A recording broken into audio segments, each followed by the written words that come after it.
Hey, everybody, I'm Tom Vassell. Welcome to Board Game Breakfast. What's happening? Stephen Bondcore, Podfather Gaming.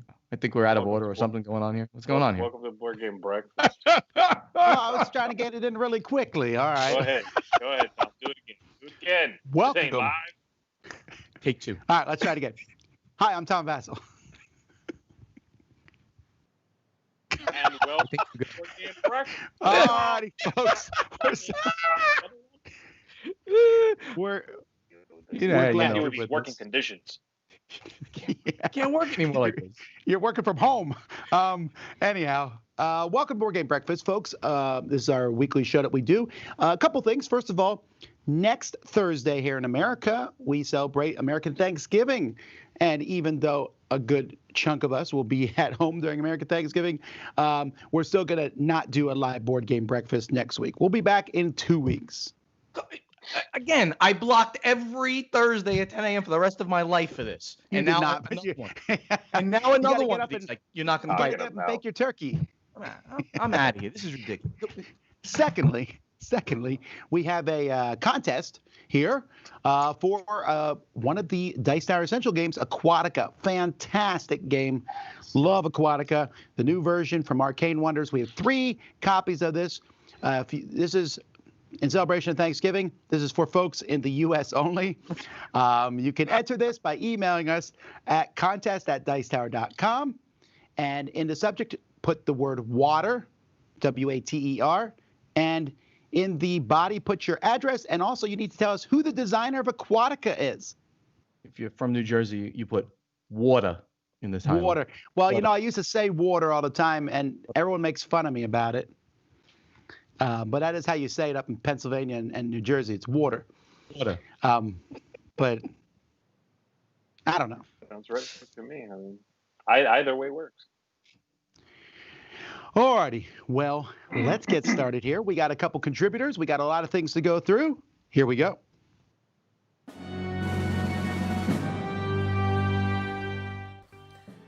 Hi, I'm Dan Pincaldi, and I'm going to tell you how I feel when I approach the subject of a game I want to play. Yeah, there's things that happen inside of me to psych myself out to play that game. And well, here we go. When you play this game, this is how you feel. Okay, I gotta hook up my Marines, create a squad to crush those bugs. I'm gonna go in, and nobody comes out alive. Them, not us. You come out alive. But boy, the game scares me. There's a squad you gotta build, and you gotta take on monsters like this, and I don't know, it scares me. Power in deep space. Deep! Don't be scared, my little cockroach. We're gonna have guns and medicine and scientists and engineers. We're gonna prevail! Oh! See, that's how you get into a game. You gotta create it in your mind, the atmosphere, and then you get into it and you're immersed. And this one, Andiamo per latus! Avantus! Phalanxus! Oh, I can't see anything. They're coming from all over. And the difference between us wargamers and you Eurogamers is this. But can we play a game of Hanabi? How about a game of Mamma Mia? Let's play Pocket Rockets! You see? You see how idiotic he sounds?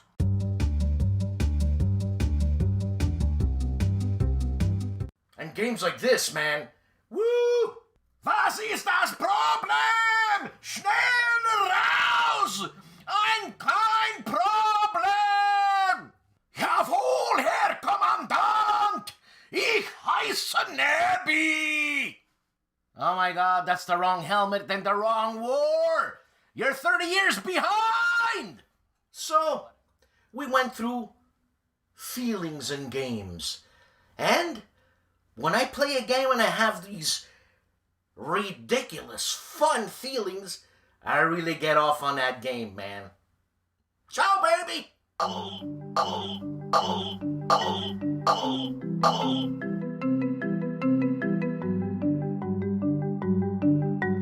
Hey, this is Grant with Grant's Game Rex, and today I want to recommend a game of mind melding called...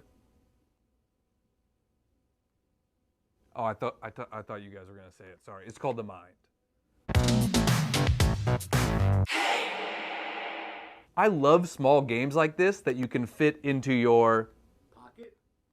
Dang, I was gonna say poncho. Ah, man, so close. In The Mind, all players will have their own individual hand of cards based on the round. Second round, everybody will have 2 cards. 7th round, everybody will have 7 cards. And all you have to do is place the cards in the center of the play area in sequential order without talking or making any communication. This game makes you feel very good about yourself, even when you're not close to winning. Like, I'll be on round 3, we'll get all the cards right, and I'm like, what? How'd we do that? Look at us. Boy, we are something special, huh, guys? We just did that, and we didn't even talk. Oh, if my mom could see me now, you know? Because you're not allowed to talk in this game, there's a lot of, like, weird looks and slow head nods and stuff like that, which is dangerous because I've started doing that in other aspects of my life without even realizing it. You know, like the employee at McDonald's would be like, do you want to upgrade your fries? And then I'm sitting there for 30 seconds being like,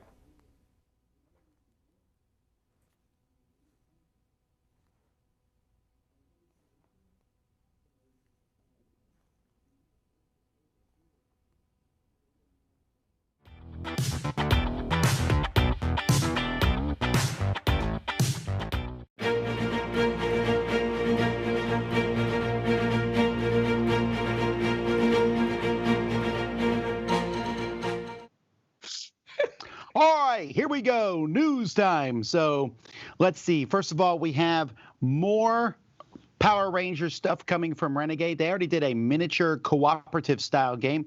Now they have a deck building game. It's a competitive deck building game, so that's different. I don't know a whole lot more about it. I'm curious what the deck building Venn diagram with people who like deck building and people who like Power Rangers is, but I think I might be too old for. I miss the whole people who love Power Rangers, you know, in my childhood. Zero knowledge even of Power Rangers, like other than there's like they're all in different colors. So yeah, for me it's just this.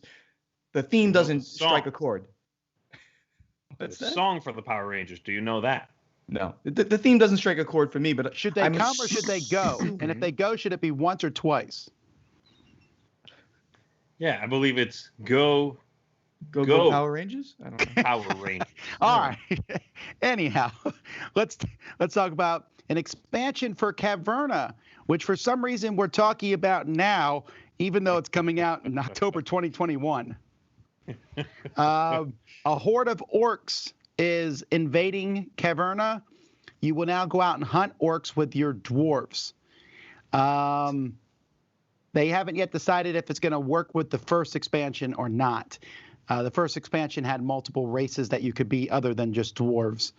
I don't know. Caverna, again, is one of those games where I never sat around thinking I wish there was more for it.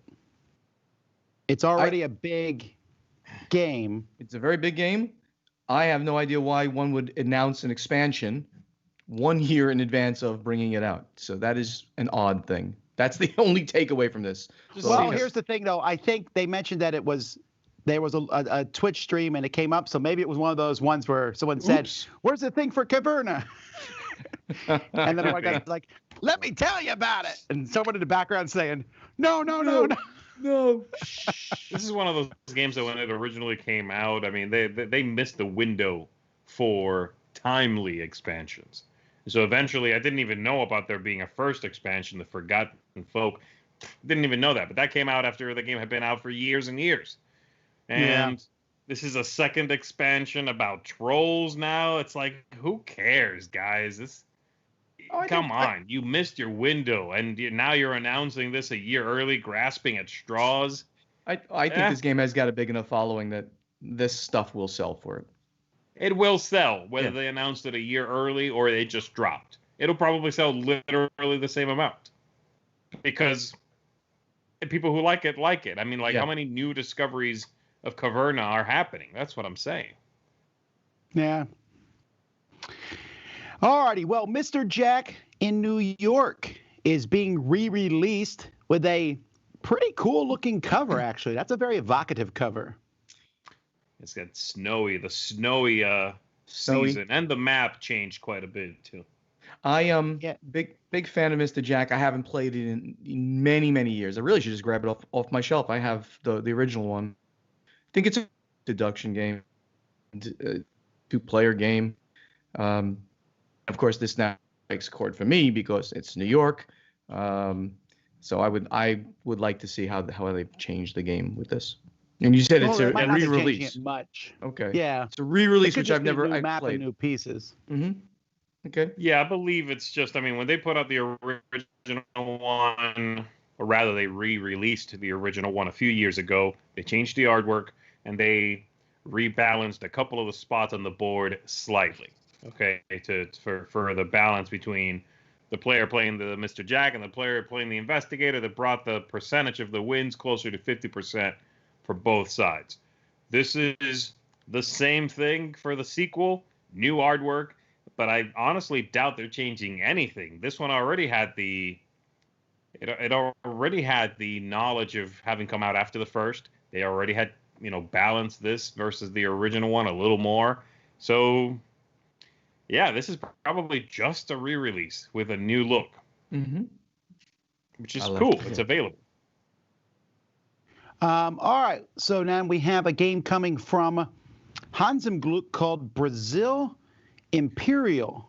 Or it's Brazil Mundus Imperial, I guess. This is a new style of game. It's called Euro X that combines Euro games with 4X games. Really? I don't even know what that means because Euro games to me are descendant of 4X games anyway. So it's like Euro games, which you collect and manage resources. That's kind of what you do in a 4X game if it's an involved one. They're introducing very strict Euro mechanics to a 4X game, which makes me very excited to actually check this game out. I would like to see what's going to happen here. I like these cute little pieces that I see. That building thingy kind of doesn't look like I don't know, it looks like a building, which I wouldn't normally see, I think, with that kind of cover, but okay. Yeah, there's a crown. Like one of the pieces there is a crown, but it kind of looks like Cinderella's pumpkin. Oh. Third one in. Yeah. Looks like, and the next one looks like a it's dragon. the coach. It's the coach from Cinderella, but it's probably a crown, like you said. Yeah, it's a crown. No, I'm looking forward to seeing what this game is about, because this kind of strikes a nice chord, I think, for me. Hansemglück, I like what they put out. So Yeah, I'm excited by this. This is in conjunction with a company called in Brazil, Meeple BR, and I mention that because our next game from Meeple BR is called Paper Dungeons, which looks like a roll and write style game with a dungeon crawler and a cover which looks like it's stolen straight from Dungeons and Dragons. I mean, I will say that cover. I like that tagline a lot. That's way better than like something roll and write. This is called Paper Dungeons, a dungeon scrawler game. Yeah, that actually is very cool. So Stronghold Games had took this to play test. No, I'm just letting you. Oh my God! This is only gonna last another year, so don't worry about it. We just gotta suck it up for a bit. Okay. We play tested the game, and for whatever reason, we didn't go with it. But I mean, I love the concept of this. Again, I love the roll and writes and the flipping rights and the rights. I just like this idea, and doing it in a dungeon crawler. This was a great idea. For whatever reason, we didn't pick it up. I don't think it had enough development, but obviously it's a year later, so more development occurs. I like it. I like the idea. It looks cool. I just don't like that cover. That cover, I literally thought it was from Hasbro when I saw that cover. No, I like the cover. I mean, the cover's, it's fantasy. It's your generic fantasy. Well, Maybe sure, hey, but why that wouldn't red dragon on the front looks Yeah. like the Dungeons and Dragons covers. Yeah, and Dungeons and Dragons has sold about 1 billion copies over time. I think that's a good thing to evoke. Right? It's a good thing for the Legally. company to evoke the Dungeons and Dragons feel. Now you're gonna scroll your way through instead of crawl your way through. Love it. All Want to play this game? Yo, let's move to the next one here. Yo, yo, Hey, yo. The card game to the beat. I saw this. I was cracking up too. I love the name of this. The card game to the beat. It's from Takashi Saito. You are creating solid rhythms and scoring points. Is this an Oink game? It sure looks like one. It looks like it. It is. Maybe not. It is Oink. Oink to debut. New card game. Yeah. Okay, yeah, that looks like an Oink box. I just love the name. If the game's terrible, we'll still be talking about it. Hey, yo. Hey, yo. Be like, what do you want? Let's play Hey, yo. What are you talking about? Let's play Hey, yo. What? Hey, yo. Okay. We got the joke. You don't have to say it 6 times. All right. Subterra 2, Inferno's Edge. Let's go. I'm all over this. Z's a big fan of Subterra. Yeah. So this is a standalone sequel. I wonder if that means you can combine them. I don't think so. They're too different, I think. There's lava now. There wasn't lava in the there's- original one. It was just dark, right? Yeah, the original one had fallen or you had gotten lost in a cave or whatever. You got to find your way out. There's monsters and bad stuff down there. This seems different. In this one, the lava is the motif, but also I think you need to get in and find something you're looking for. So it's like a retrieval mission, I think, is part of the deal. Find whatever, get out. So I don't think they're combinable. I don't think it's like a standalone expansion type thing. It's just a standalone sequel. A standalone sequel would imply they're not combinable. Got it. See? Imply. Mr. Stronghold knows what's up. I have very, very strong mixed feelings about the next piece of news. One, I'm excited. They're finally reprinting Shadowhunters, one of the first social deduction style games from originally, I believe Z-Man brought it from Japan. Yep. And Fantastic game. so that's cool. I didn't realize they were going to go to the CW to have the cover put together. That is one of the worst covers I've ever seen. It is got a truly a bunch- terrible cover. It's like an awful photo shoot gone wrong. Wait, so Right, it's like they got a bunch of models and they're like, pretend you're a werewolf. So one guy's like, I don't know what that's like. I'll just sit here and go, ah. It's so bad. so this is it's funny because I saw this and I said, okay, I just translated because I know those words. Hunters of the Night. Okay, interesting. And I was like, I didn't see in the notes here that this is a reprint of Shadowhunters. So is the gameplay the same? Do we have any They said otherwise it's identical the gameplay's gameplay? Yep. identical. Yep. Just with new art. Unfortunately. It wasn't like the art was great for the original game. That's But a at least good it had point. some charm to it.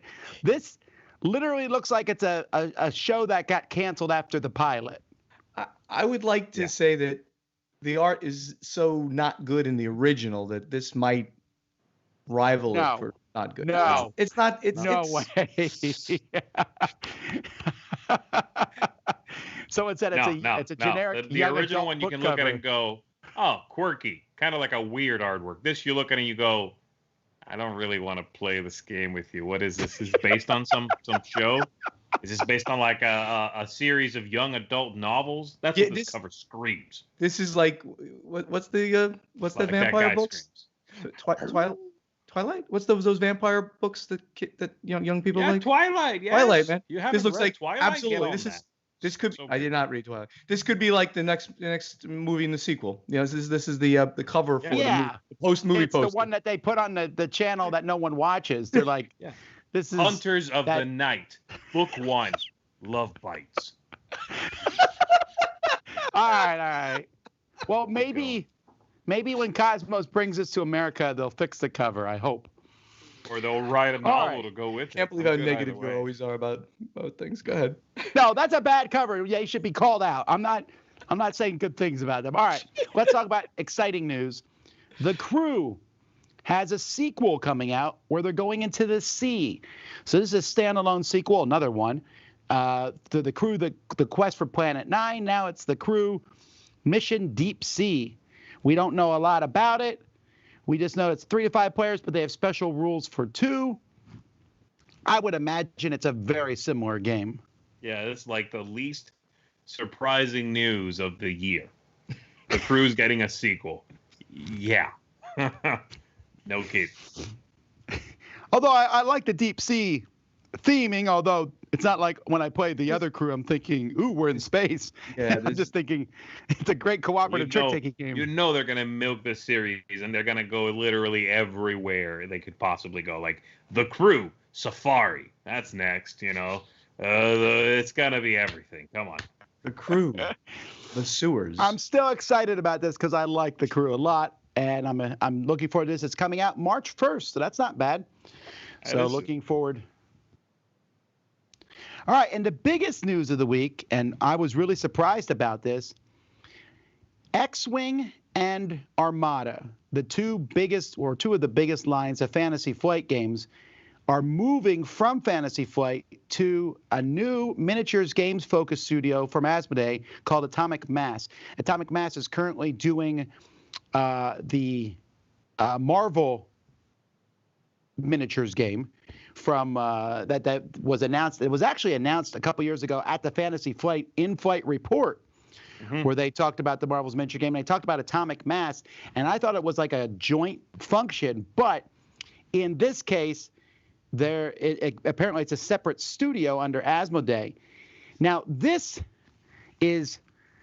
I can't see how this is good news for the studio Fantasy Flight. They've already lost their role-playing stuff. They've lost a whole bunch of. Asmodee's like just dismantling them at this point. What do they have left? They have their LCGs and Twilight Imperium. There are other. I actually was on the site because I was looking up some rules yesterday, and there's a bunch of things that they still have under their wing. I can. They have Arkham stuff. They have LCGs, they have Arkham, and they have the Lord of the Rings game, and not much else. They are definitely not the Fantasy Flight from 10 years ago. Keyforge, Terranoth, the Lord of the Rings stuff. I heard, Android, don't quote me on this, but I heard that all the LCG stuff is moving to a new company called Living Planet Games. That's not true, folks. Let's start a rumor right here. No, that is not true. So I'm lying. Unfortunately, this seems to have come with a lot of layoffs. No, did this come with layoffs? I did not see that. That is the scuttlebutt that I read on Reddit from people who were involved with the layoffs. Oh no, that sucks. That's interesting. So publisher's perspective and big company perspective, Asmodee is obviously right now in a very large consolidation, and it's been going on for well over a year. When they have a studio, Atomic Mass Games, it's already part of Asmodee. I don't even remember the name when I first saw this news. So they have the studio. The studio specializes in a particular type of game, miniatures games. They might as well move some of these things to that studio so that those experts can work specifically on this style of game. And sure, that diminishes the brand a little bit of Fantasy Flight, but at the same time, from a business perspective and a streamlining of all these operations they have, it just makes sense that they would do something like this. So this was, surprising to see, but in retrospect, after I thought about it, I'm like, completely makes sense in their current, what they're doing with their business model. I'm not going to argue that because I don't know all the details and the ins and outs, but I have to say that from a consumer standpoint, the name Fantasy Flight is losing its luster quickly. They used to have such a wide spread. They had Euro games they brought from that they did the American versions. They did sleeves. They had a role-playing section. They were even going to do a movie at some point, and they've been consolidated down to I mean, X-Wing was the biggest thing, their biggest profitable game by a mile. Right. Yeah. Right now, it's like the house that Arkham built. You know what I mean? Like that's They it. still have got some pretty big property. I just mentioned Keyforge. Like what? Name still- 7. Yeah, I Name don't 7. think Keyforge is long for this world. I mean, it's Really? well, No. I mean, it's the Not kind true. of game that doesn't encourage people to keep buying it. I could be wrong, but I'll go out on a limb and say that 2021 will be the end of Keyforge, and you won't see anything in 2022. I will take that bet any day. I think Keyforge How is much? around forever. 2 garbage-looking shirts Forever? on the No line. way. Well, I mean, forever is nothing is Glue that around. went off your back. It's to be around for They a long have the time. new Descent coming out, so there is that. And maybe there's things I don't know about, so there's that, coming too. But, they lost their heart and soul when Christian Peterson left, and then Corey Kineska left, and then I don't know anyone at the company at this point in time. It's just a very different company. And that might be a good thing in the long run, but it's just going to be a different, I don't know. Fantasy Flight used to be the booth everybody ran for at Gen Con, the #1 booth. I just don't see that happening anymore. They'll have games to Fantasy Flight games. You'll run there to get the new Star Wars products and the new miniatures games that are in that line. Yeah, maybe. I understand what you're saying completely, but I think in the end, the consumers will go to the Asmodee area because they Oh, have sure. Well, it's going to be some half of the best Gen Con. products. Period. Yeah, and they take up.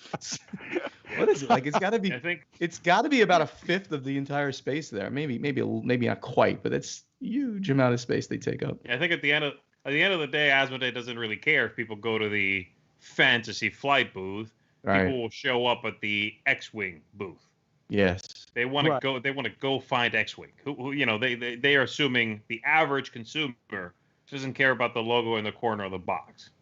I'm guessing. That's their approach to all this. And if they can streamline which company does what because they're already in that wheelhouse, then that's what Steven's talking about. Yep. All But right. it is very interesting, and it is very big news industry-wise. Sure. Time shall tell. I am not the kind of person who hopes. I want things to work out for the best, obviously. So we'll see. Sure. Alrighty, that's the news, folks. Let's get to some more contributors, and we come back for a showdown between Mr. Garcia and Mr. Bonacore. Yeah. Crush you.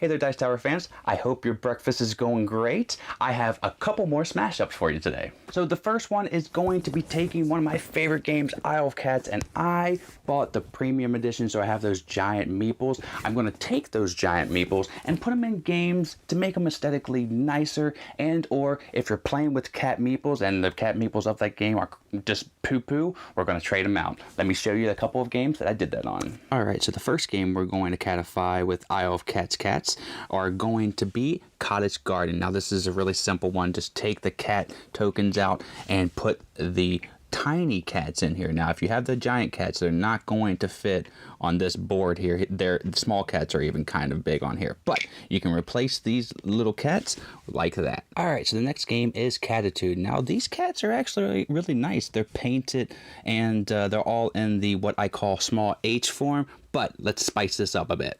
Voila. Now these are the giant cats that I got in the bag of cats, so they're painted and really nice and so much better. So if you're going to be moving a cat around, you want a visceral piece, well these are the two games you want to smash up and do it with. Okay, one more cat game. Okay, so the next game is Hot Tin Roof, and it's all about getting two of your cats together. Now the bad thing about this game is some of the colors of the tiles and the cats don't really match, so we're going to fix that. And this is what we end up with. So this time we had to do a big cat and a small cat because you want each of your cats to be different because the ones that they originally have are laying down and standing up. So they look natural, like they belong on the board. Okay everyone, that is all the smash ups I have for you today. Also leave some suggestions down in the comments below on some smash ups that you would like to see. I would love to hear your ideas. But until the next time that I see you, have a great rest of your day and a great time with your breakfast. I'm Dave and I'm out. Bye. In this segment, we take a look at a board game based on an IP, and we're going to see the board game mechanisms mesh well with the IP and whether you should play this game or not. Today, we're looking at Kong, the Skull Island game. This is a game by Pressman Publishing for little kids. It's a spin and move game where you're going through and trying to live out what happens in the movie. Let me take a look. I'll show you how to play it. We'll come back and I'll tell you if it works. The way you play Kong is very easy. You spin and move on this side of the board. Someone may have you lose a turn. If you're able to make it to Kong, then you'll take the deck of cards, you'll shuffle them up, and you'll draw something random. Insect Swarm, nothing. You just stay at your space. If you're to land on a V-Rex, oh, that's bad luck. You go back to the bridge. You randomly draw N, then everybody moves to the boat on this side of the board, and you can start moving around here. This will also be a spin and move. If you move on a brown spot, then you will move your person counterclockwise around the location on this board. If you land on a red one, then you will move one of the planes. If you ever land on a space that has an arrow without the plane on it, you are the winner of the game.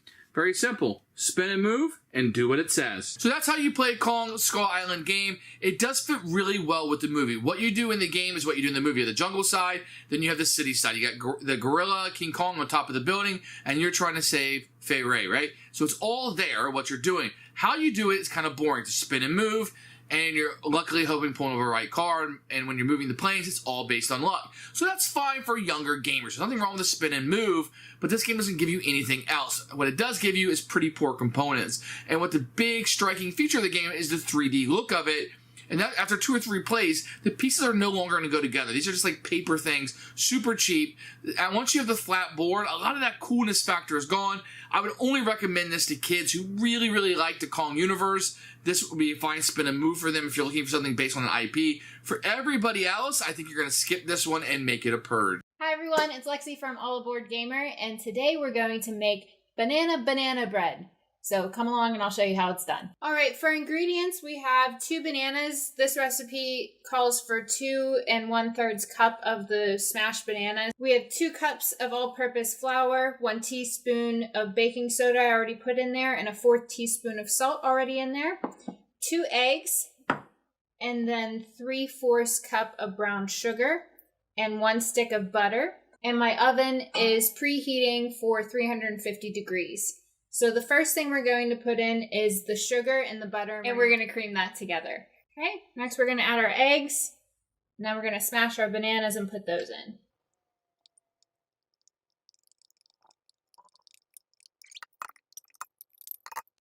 We'll mix that for maybe about a minute, and then we'll put our dry ingredients in. So it should look like it's creamy, not overmixed. It looks really good. Butter. It does look like peanut butter.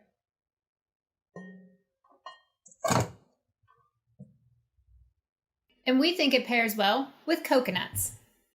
Our game is silly. Yes, and it's fun, but we think monkeys, at least stereotypically, like bananas. I know, after we picked the game, I'm like, oh, I should have done something with coconut, but... So each player is given one of these little boards where you're going to stack your cups, and you arrange the cups in the middle, and it's very simple. You're going to use these little spring-loaded monkeys, and you just kind of put it in their hand, and then you... Oh, it went in between. So you just, go ahead, give it a try. Oh. All right, so that's going to do it for this Dice Tower edition of Perfect Pairings. If you'd like to see the full segment, head on over to our website, the links of which should be showing up right over here somewhere. So thanks for coming. All aboard. And enjoy your breakfast.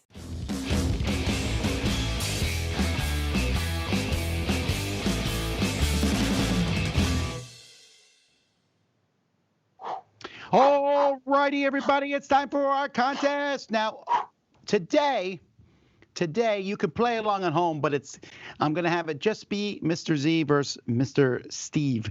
A true test of our mettle. Yeah. 7 questions here. Now, they're each going to have 2 parts. The first part's only 1 point, and then after that, there'll be 3 points. So the first part is just kind of to wet your whistle, and then the second part, you're going to try to get as close to a number as possible, but you could be over or under, just whoever's closer. So what I did here was when I was in school and had to write a paper and you didn't want to write a boring paper, you would use the thesaurus to look up synonyms of words.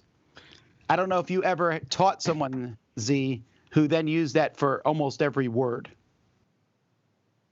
Used what for almost every word? A synonym? So the thesaurus, right, to the point where it doesn't make as much sense anymore. That's true. This is true. Yeah, if you change every word to a little known or rarely used synonym, then it's just sort of obtuse. Gobbledygook. Yeah. It's just All right, so that's what I did here. I picked some popular games and I just changed all the words. I used the synonym that was built in Microsoft Word and just changed it. And I don't think it actually made them as crazy as we might think. I think you'll be able to figure it out. So the 1 point thing will be, I'm going to read you. Board Game Geek has these new short descriptions at the top. So I did that. Okay. I redid that with these synonyms. And I'm just going to read it, and the first person to say what the game is gets 1 point. So we have one guess? No, you can guess as many times as you want, but the first person to say it. Okay. So, And you can't just start spewing out names of games, or I'll do. I'm going to go through all the games alphabetically. Okay, I'm going to pull up a list of alphabetic games. Here we go. Let me get on the Geek and just start saying every. And no, you can't get on the Geek, and then. No.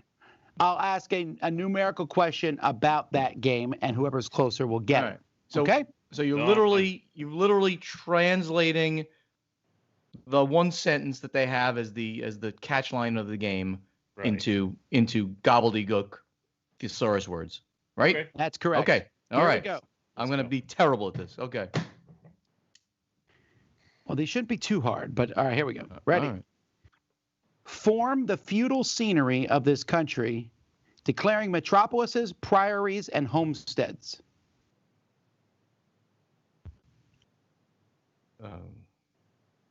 Form the feudal scenery of this country, declaring metropolises, priories, and homesteads. Carcassonne? Yes, Carcassonne. Whoa! I was skeptical. It's cities, abbeys, and farms, I think. And farms translate to homesteads for whatever reason.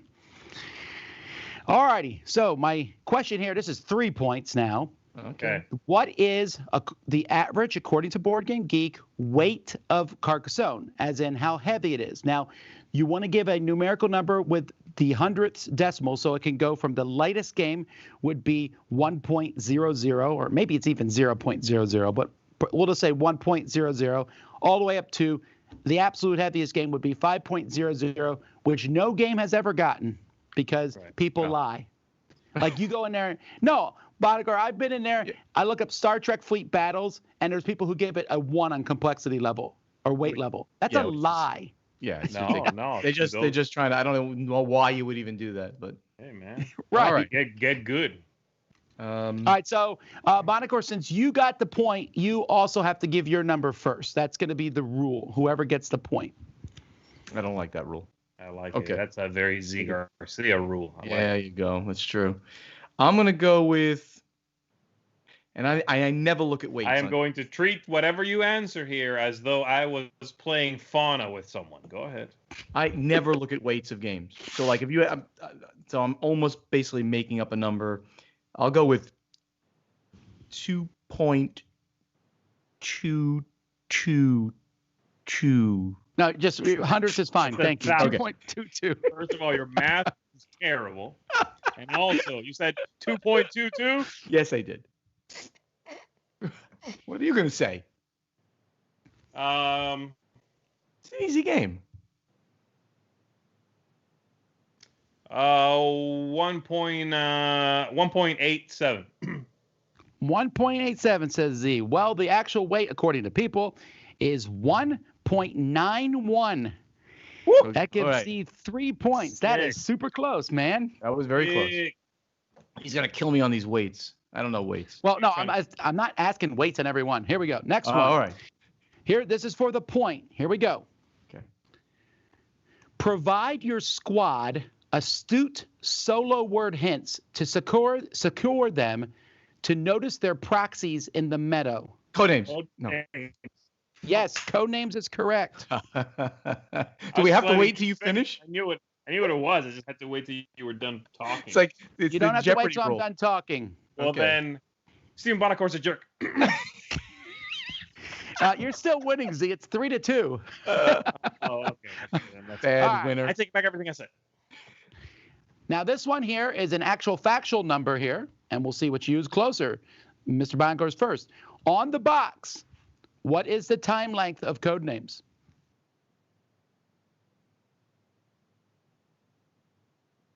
What is the time length of Codenames as per the box?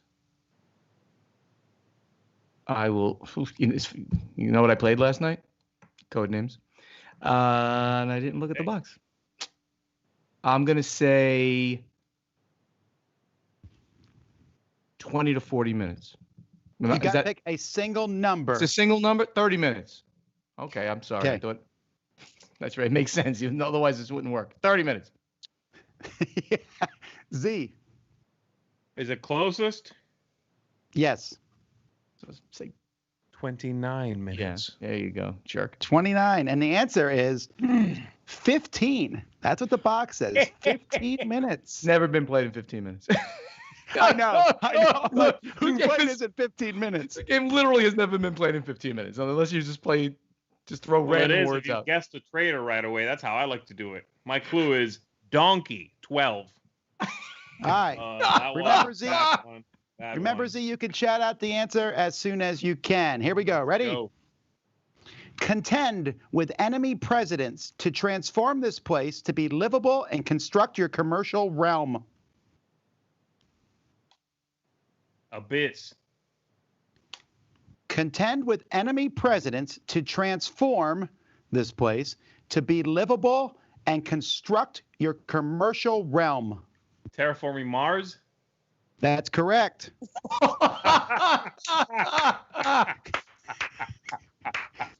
Oh, you're a mean man, Basil. You're a mean man. It says compete with rival CEOs to make Mars habitable and build your corporate empire is the actual phrase. Mars. I got it. Terraforming Mars. Oh, that. No, all righty.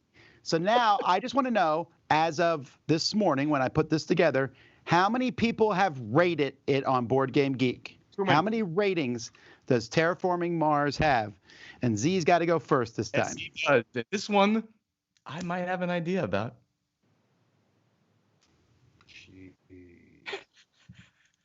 87,500. All right. Steve? 87,499. I'm glad we're playing with Jeopardy rules here. Yeah, all right. Yeah, why don't we just have the second guy say higher or lower? Yes, I mean, basically. I mean, well, because would you like me to give like an actual number? I mean, like that. Like, would that be fairer? No. Well, too late. He's already done it. No. All right, but actually, it's less. The correct answer is 60,000. 60,603. Yeah, it's. I would have said 50,000 and change. So yeah, okay. All right. Totally ballparking it. So what's the score? The score is 7 for Z and 5 for Boncour. That's right. That's pretty close. All right. Last one in this category. Here we go. Assault and plunder in this comical card-based jail creep.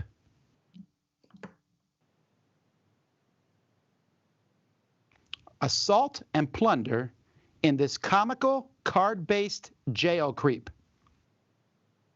Munchkin? That's correct. Wow. It was attack and loot in this humorous card-based dungeon crawler. I kind of had dungeon crawler in my head, but I couldn't put Munchkin to that. Very cool. Good one, Z. Thank you. Oh man, this is weird. I like it, Tom. That's super weird. All right, Munchkin was designed by Steve Jackson. When I looked up Steve Jackson this morning, assuming he hasn't designed anything in the meantime, I want to know how many entries he has on Board Game Geek. That includes expansions and promo cards, obviously. Ooh. How many entries does Steve Jackson have on Board Game Geek? And this is Steve Jackson 1, by the way, because there's multiple Steve Jackson designers. Right. I'm going to say... Kind of dumb for anybody not to change their name if they were going to be a designer. Named Steve Jackson. Steven Jackson would have worked, or... I'm going to go 150. Stephen A. Jackson. 150. All right. I'm gonna say 151. All right, you're going higher? Yes. Higher is correct. It's 292. And there's a lot of Munchkin on that list. I knew I was already accounting for that. But... That gives the game to a straight tie. It is now 8-8. All right. Well, we're switching now to something completely different. All right. Movies. Let's go. So I don't know if y'all have seen these humorous things where people will describe movies badly. Yeah. All right. So we just got 3 of these. I'm going to give you a description of a movie that someone did badly. I stole these off the internet. Oh, okay. And then the first person to shout out gets a point, and then we have a numerical fact. Okay, so here we go. First one. First person to say it. Group spends 9 hours returning jewelry. Lord of the Rings. Lord of the Rings is correct. Wow. Very good. My favorite movie. my biggest game, my favorite movie. He's beating me. I can't stand this. Well, Lord of the Rings, Saruman was played by Christopher Lee. True. So when they first filmed Lord of the Rings, how old was Christopher Lee? 187. Is that your final answer? Oh, no. How old was Christopher Bonager's Lee like lower. when they first, yeah, when they first filmed it? 72. 72. That is a good guess. But Tough one, huh? maybe Maybe it was like 71. You know, the guy is he still alive? I think he. Don't forget when they first filmed that was a while ago. Oh no, yes. I'm gonna go. Yeah, 73. Higher. Okay. Higher? And the answer is 78. Yes, he's not. I don't. All right, he passed away. I believe he passed away. Yes. Great actor. Oh man, 78. Wow, what a beast. All righty. That's amazing. Next movie. Here we go. All right. Talking frog convinces son to kill his father.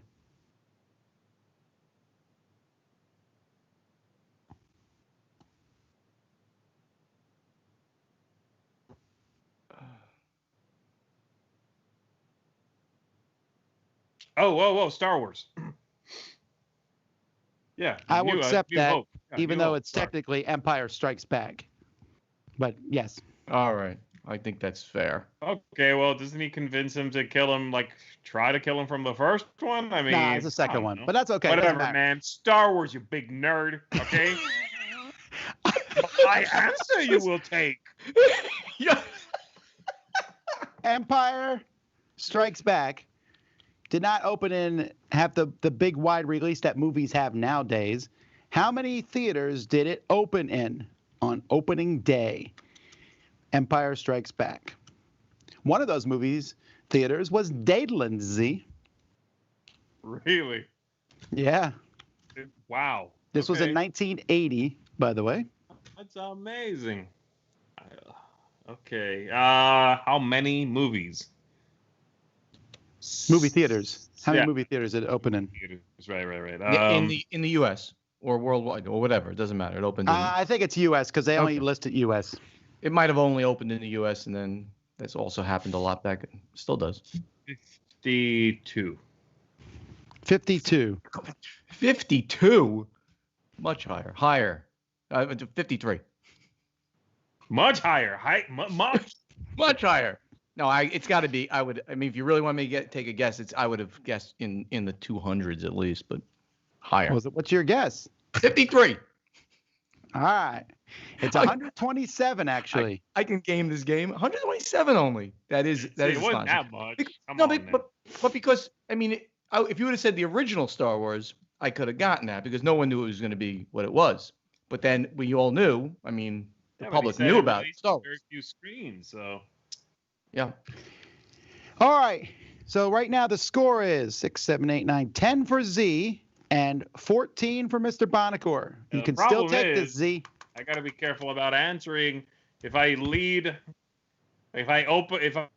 take a guess at the opener, then I also have to guess first on the second question. Yes. That's correct. That's painful.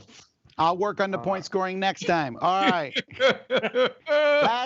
Last question. Beta. A family's first Airbnb experience goes very badly. National Lampoon's Vacation? No. Cabin in the Woods or something. I don't know. Blair Witch Project? No. No, a family's first Airbnb experience goes badly.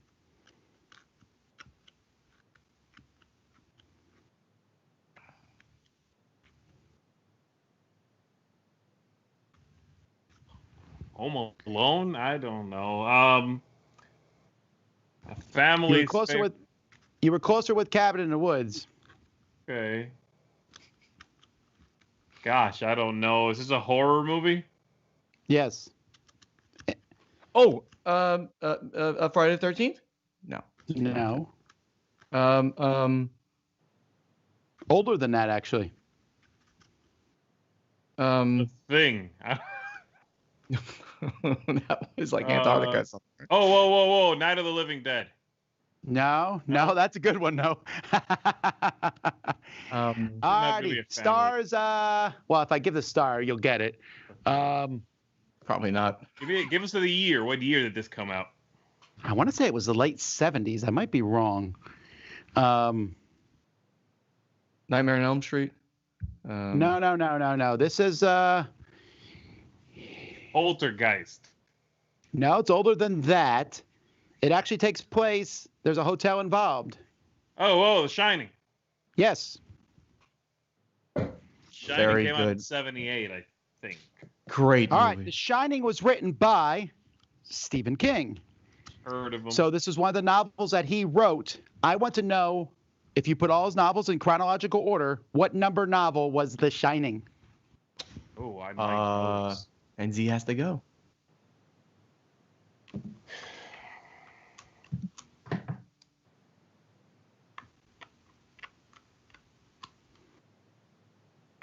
I kind of know it, but it's, I'm guessing. Kind of knows it. I do kind of know it. It's like the fourth or the fifth one. I mean, it's pretty early on. Which one of those you picking? Gotta pick a number, my friend. A number. Might get this exact. 5. 5. It was obviously his 6th. His 6th. Actually, it was his 3rd. Okay. I knew it was right there. It was what? Let me see if I can get it. Okay, so it is. The first one is Carrie Salem's Lot, The Shining. Is that right? Well, I didn't look that up. Come I don't on, remember. Cat. I know. I want some bonus points. I know the first one was Carrie. I do know that. He threw it away, and his wife made him pull it out of the trash and made him submit it. Right? I think for Carrie. That's right. Yeah, something like that. Yeah, should have left it in the trash. Oh. I'm kidding. The score is 14-14. Right. I don't have a tiebreaker, so I'm going to pull up another one, and this is just going to be the first person to say it. Oh man. Shrek. I'm not good at this. Shrek. As you can see. It is actually. Okay, here's one. Ready? No. It's just this is the tiebreaker. Older sister ruins younger sister's chance to appear on television.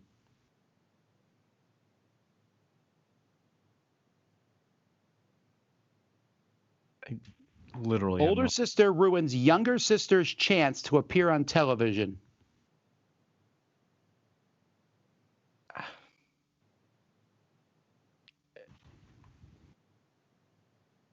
Ooh, what could this be? Oh, this is so interesting. It's a movie, right? Yes. Yeah, I do not know. Older sister ruins younger sister's chance to appear on television. Yes. Poltergeist again. There's more than one movie that in this is the first of multiple movies. Oh, whoa, The Hunger Games. No? Hunger Games. That is correct. Boo. I love that. All right. Congratulations, Z. 14 and a half points for Z to 14 for Mr. Bonacor. Right, babe. It's the half points that'll get you. Half points. It is. All righty, congratulations all around, folks. We got some more contributors. Stay tuned. Here they are. Welcome back to a Fellowship of Meeples. I'm Doug Jr. with Doug and Doug Gaming, and today we're going to keep talking turkey with our next turkey game, and that is Labyrinth, the board game.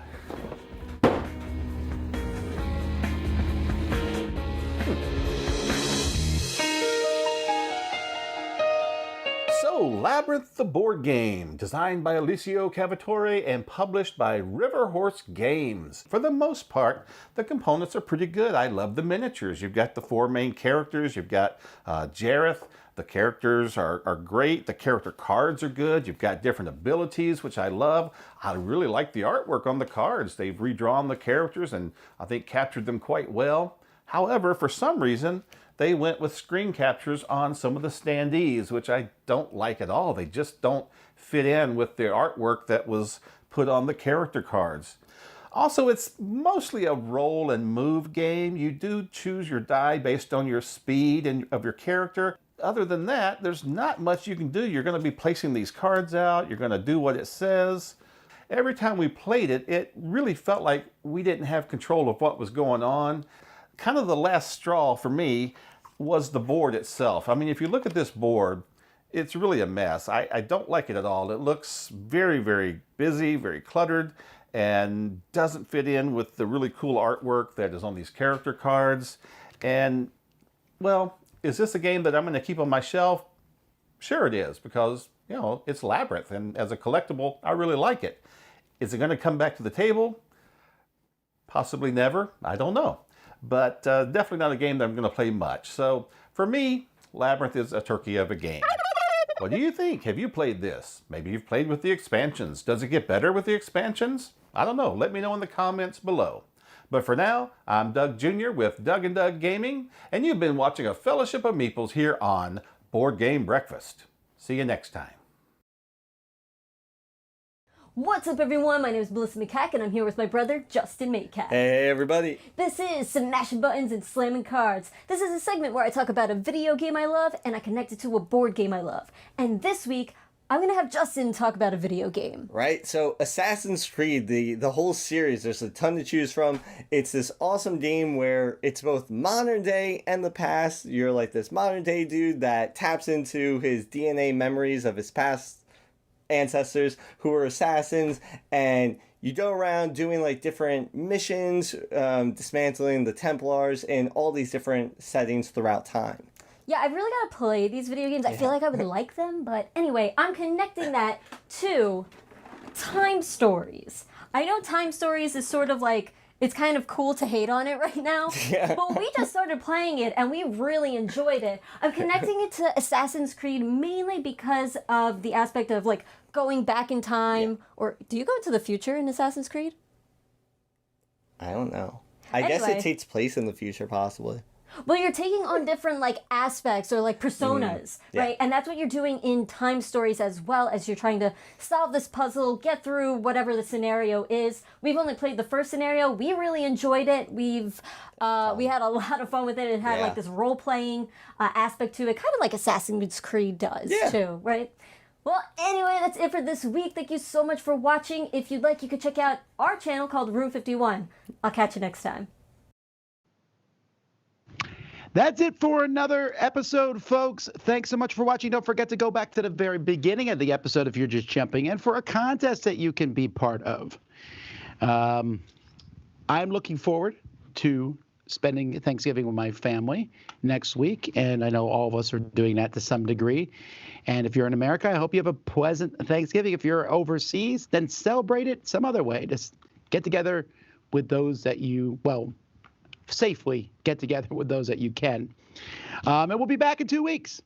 So I cannot believe that we're not doing a show next Thursday. I wanted to be here to look at this good-looking man's face, Z Garcia. I wanted to be here every week for this, but no. Oh my! Doing that. Oh my! That's a little I'll send you uncomfortable. a picture. You can put it on your screen, I'm and you can just pretend we're here. Still trying to get a date with Z. Like last week, Tom pointed out that I was hitting on Z.